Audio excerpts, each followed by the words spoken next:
Hello students, I am Jyoti Yadav. Today we will discuss about the remaining part of this chapter in video.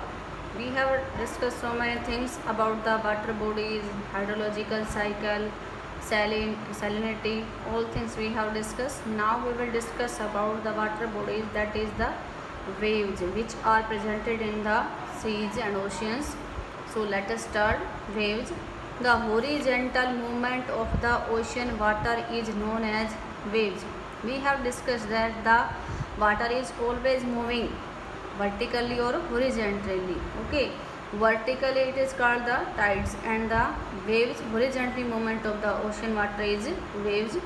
When the wind blows across the surface of the water, it rises and falls. जब हवाएं कहाँ से चलती हैं?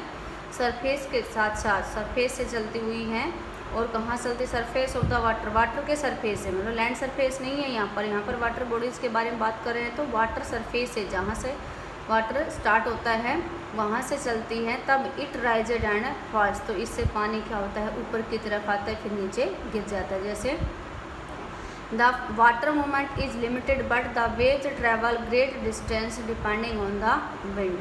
कि water का जो movement है वो तो लिमिटेड है कि भाई थोड़ी देर मूवमेंट करेगा फिर थोड़ा शांत हो जाएगा, लेकिन जो वेव्स हैं वो काफ़ी डिस्टेंस तक चलती जाती है। जब तक हवा चलती रहेगी वो पानी का मूवमेंट है वो चलता रहेगा, हॉरिजॉन्टली मूवमेंट। क्योंकि ये किसके द्वारा कर रहे हैं मूवमेंट? ये मूवमेंट हो रही है with the support of the wind. तो जैसे जैसे विंड आगे चलती जाएगी पानी भी ऊपर नीचे होता रहेगा। अगर स्पीड तेज़ है, हवा की स्पीड तेज़ है, तो पानी ज़्यादा हाइट तक चला जाएगा, ज़्यादा दूर तक जाएगा, और अगर कम है तो थोड़ा सा डिस्टेंस कवर करेगा। This is the reason why the objects like ball come back to the shore when throw in the ocean. और इसी की वजह से क्या है कि जब हम किसी बॉल को या किसी भी चीज़ को ओशंस के अंदर फेंकते हैं तो वो वापस बाहर आ जाती है। वो किसकी वजह से? पानी के बहाव की वजह से बाहर आ जाती हैं, क्योंकि पानी एक बार अंदर की तरफ जाएगा, एक बार बाहर की तरफ। The speed of the wind if directly affect the size and shape of the wave. और विंड की स्पीड से ही डिपेंड करता है कि कितनी लंबी, कितना साइज़ होगा और कितनी उसकी शेप होगी, कैसी उसकी शेप होगी। क्योंकि ये टोटली जो फिनोमिना है ये किसकी की वजह से होता है? विंड की स्पीड के ऊपर। कि अगर हवा तेज़ है तो काफ़ी दूर तक बनेगा, और अगर हवा कम है, स्पीड धीरे है, तो नज़दीकी। Crest and troughs are the rise and fall of a wave respectively. कि राइज, जब राइज मतलब ऊपर उठती है तो उसको क्या कहेंगे? क्रेस्ट। और जब नीचे जाता है पानी बिल्कुल शांत होने के लिए तो उसको कहते हैं throws. Wave length is the distance covered by one rise और फॉल टू अनदर। और वेव लेंथ का मतलब है कि जितना डिस्टेंस वो करता है, मान लीजिए समुद्र के अंदर से और समुद्र के तट से वो 5 किलोमीटर का डिस्टेंस, मतलब 5 किलोमीटर तक लगभग क्या बनती है? वेव। तो ये उसको कहते हैं वेव लेंथ। उसी से पता चलता है कि ये जो लहरें हैं ये कितनी लंबी हैं। Wave height is the vertical measurement of the wave. और वर्टिकल मेजरमेंट जब हम करते हैं, ये तो थी लंबाई, अब है इसमें चौड़ाई, कि वो कितनी चौड़ाई तक जा रहा है, उसको कहेंगे हम wave height. When strong wind blows it often leads to high wave. जब बहुत तेज़ हवा चलती है तो कैसी होगी? हवा की वजह से ही चलती है वेव्स, तो क्या होगी? हाई वेव्स, मतलब ज़्यादा हाइट तक पानी आएगा। These waves can take a disastrous form and can bring devastation on the shores, and this cause a lot of destruction on the coastal areas. Sometimes occurrence on the seabed like earthquake or shifting of plates causes movement of water in large amount। और कई बार क्या है?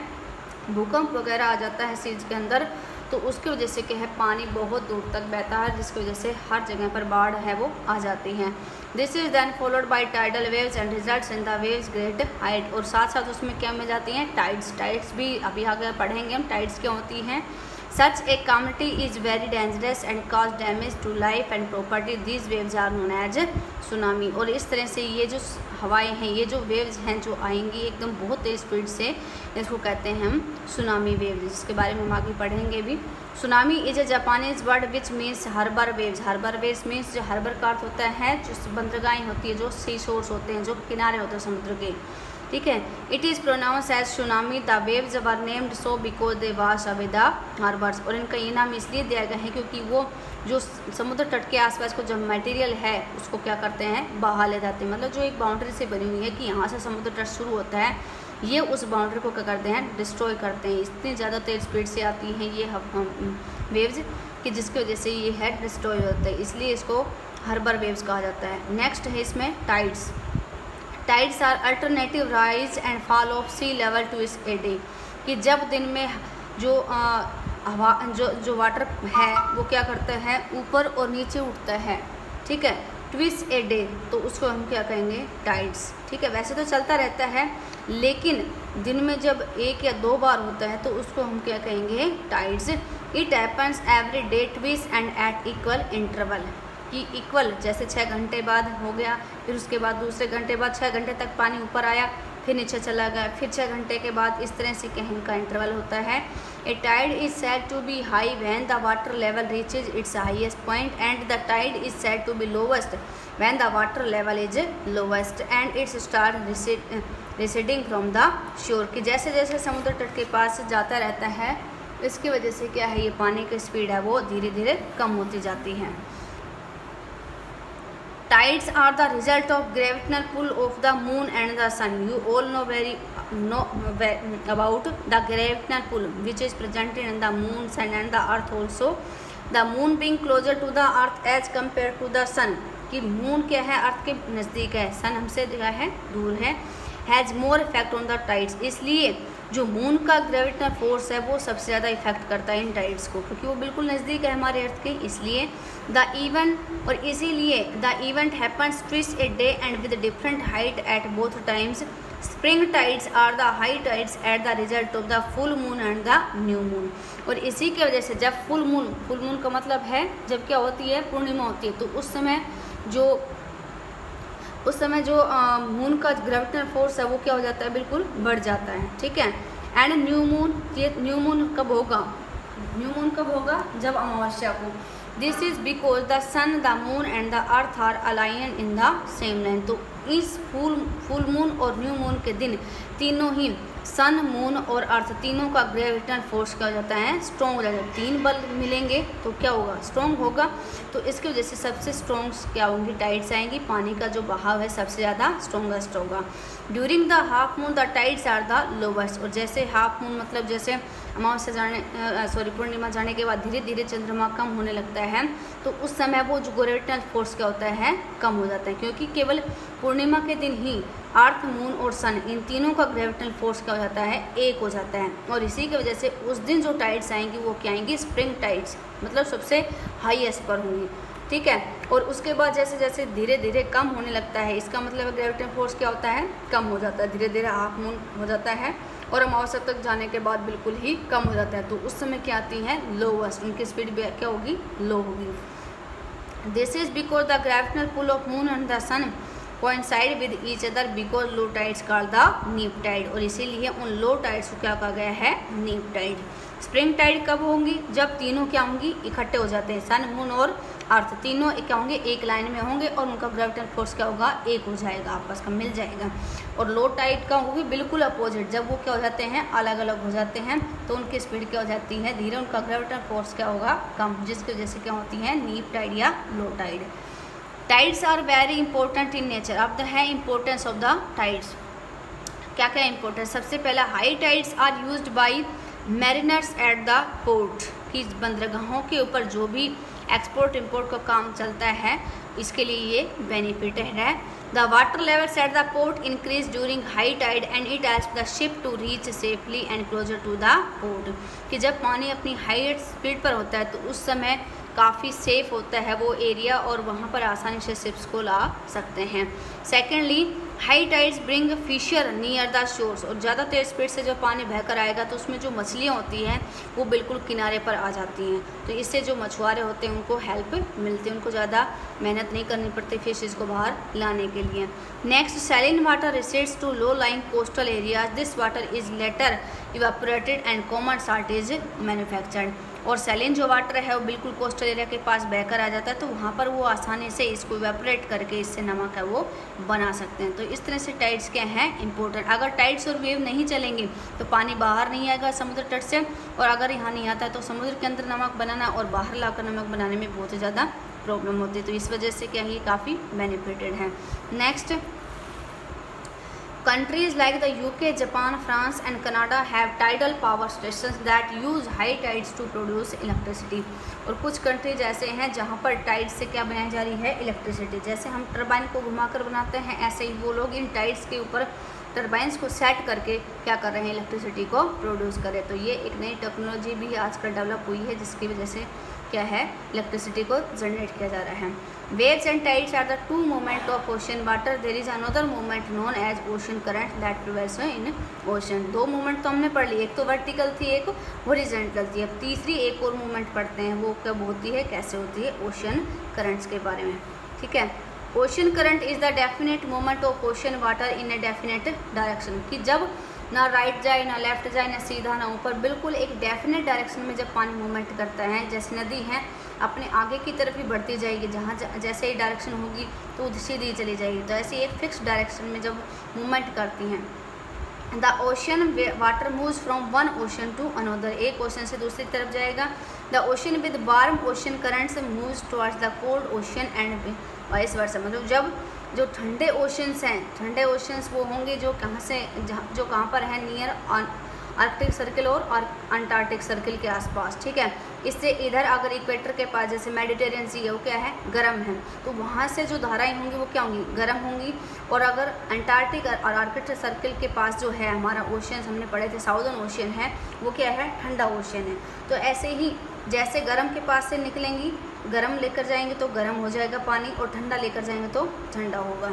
The temperature of the current determines the temperature of the near by land, और उसी से ये आसपास का टेम्परेचर क्या होगा, डिटरमाइन होगा। कि अगर ठंडा है, ठंडी धाराएं आ रही है वहाँ से, तो क्या होगा, ठंडा होगा, उस एरिया का टेम्परेचर लो होगा, और गर्म है तो गर्म होगा। That currents near the equator are warmer than the currents near poles. ये मैंने बताया कि इक्वेटर के आसपास जो भी ओशंस हैं वहाँ से कैसी धाराएं होंगी, गर्म होंगी, और पोल्स के आसपास से जो आ रही है वो क्या होंगी, ठंडी। It direction of the northern hemisphere ocean is clockwise and the southern hemisphere anti clockwise. और डायरेक्शन मैंने आपको बता दिया कि नॉर्दर्न हेमिस्फीयर में जो ओशन है वो कैसे चलेंगे, क्लॉक की तरफ, जैसे क्लॉक चलती है ना ऐसे ही। लेकिन साउदर्न हेमिस्फीयर में बिल्कुल क्या होगा, उल्टा। ये तो आपको पता ही है कि साउदर्न हेमिस्फीयर और नॉर्दर्न हेमिस्फीयर में सारी फिनोमिना क्या चलती है, रिवर्स में चलती, उल्टा। कि नॉर्दर्न में कुछ चल रहा है तो साउदर्न में इसका अपोजिट होगा। और ये आपको पता है किसकी वजह से, due to the shape of the earth. तो यहाँ पर ये चीज़ है कि यहाँ पर क्या है, क्लॉकवाइज चलेंगे ओशंस, और इधर चलेंगे एंटी क्लॉकवाइज। नेक्स्ट है case study of tsunami in 2004। This is the last topic which will discuss in this. On December 26, 2004, the world witnessed one of the third biggest earthquakes that have ever happened in hundreds of years। लगभग 100 सालों के बाद एक ऐसा destruction हुआ था 2004 में, 26 दिसंबर 2004 को, कि बहुत ही ज़्यादा इससे क्या हुआ, डिस्ट्रक्शन हुआ था। It took place in the Indian ocean. ये कहाँ पर आया था भूकंप, इंडियन ओशंस के अंदर। ठीक है, और हमारे इंडिया के पास कौन सा, इंडियन ओशन ही आता है। And had a magnitude of 9.0 on the Richter scale. और इसकी जो स्पीड थी अर्थक्वेक की वो कितनी थी, 9.0, जो काफ़ी डेंजरस होती है। It's epicentre was the western boundary of Sumatra. Sumatra किसका द्वीप है, श्रीलंका के आसपास है, तो ये हमारी बाउंड्री से टच करते हैं। And the Indian plate was displaced up to 20 metres and went under the Burma plate. और जो हमारी इंडियन प्लेट है, आपको पता है अर्थ बहुत सारी प्लेटों से मिलकर बना है, और हमारे कॉन्टिनेंट्स में। तो जो इंडिया के नीचे लैंड सरफेस के नीचे जो प्लेट्स थी वो कहाँ चली गई, थोड़ी सी 20 मीटर लगभग आगे जाकर कहाँ मैच हो गई है, बर्मा की प्लेट से। This placement was created in A downward direction. और इसकी वजह से काफ़ी स्ट्रॉन्ग है, क्योंकि मैंने आपको पहले बताया जब हमने अर्थक्वेक पढ़ा था कि जब प्लेटें आपस में बहुत तेज़ स्पीड से टकराती हैं तो अर्थ पर क्या आता है, भूकंप।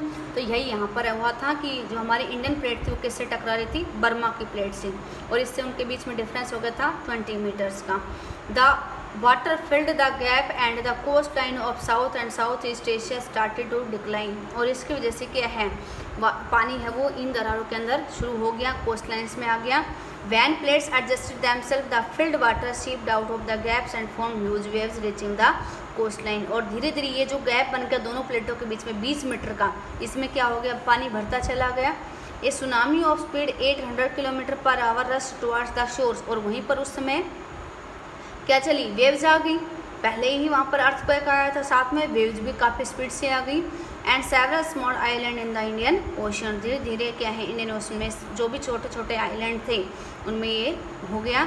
अंडमान एंड निकोबार आइलैंड सा complete submerging of the Indira point. और अंडमान निकोबार जो हमारा इंदिरा पॉइंट है वहाँ तक मतलब ये क्या है उसको डुबो दिया गया था। जो इंदिरा पॉइंट माना गया साउथ का सबसे, तो वहाँ पर भी इतना पानी हो गया था कि वो पॉइंट भी डूब चुका था। The super most southern most point of India the wave height rise 20 metre. और जो हाइट थी वेव्स की कितनी चली गई, 20 मीटर तक ऊंचाई पर चली गई। Travel 3 kilometres inside the coast. और उसका जो डिस्टेंस था मतलब 3 किलोमीटर के एरिया तक उसने कवर कर लिया था कि आगे देखो कहाँ तक पहुँच गया था पानी। Killing thousands of people and the property loss was uncounted. The coastal areas of Puducherry, Andhra Pradesh, Tamil Nadu, Kerala, Andaman and Nicobar islands were the affected regions in India. जो भी कोस्टल एरिया थे उन्हीं को सबसे ज़्यादा लॉस हुआ। Other countries like Indonesia, Sri Lanka, Thailand and some other east coast of Africa saw the devastation of their seashores. The destruction of India was far more than it could recover. लेकिन सबसे ज़्यादा नुकसान किसको हुआ था, India को। बाकी जो हमारे नेबरिंग जो कंट्री जैसे इंडोनेशिया, श्रीलंका, ये भी हमारे क्या हैं नेबरिंग कंट्री है, इनका भी काफ़ी नुकसान हुआ था। लेकिन सबसे ज़्यादा जो डिस्ट्रक्शन हुआ कहाँ पर हुआ, इंडिया में, क्योंकि इसका ओरिजिन पॉइंट था वो कहाँ था, हमारे इंडियन ओशियन में। ठीक है, ये आपका चैप्टर था। इसके साथ हमारा सिलेबस है वो S7 का है वो फिनिश हो जाता है। इसमें अगर किसी को क्वेरीज हो तो आप पूछ सकते हो। Thank you, that's all from my self.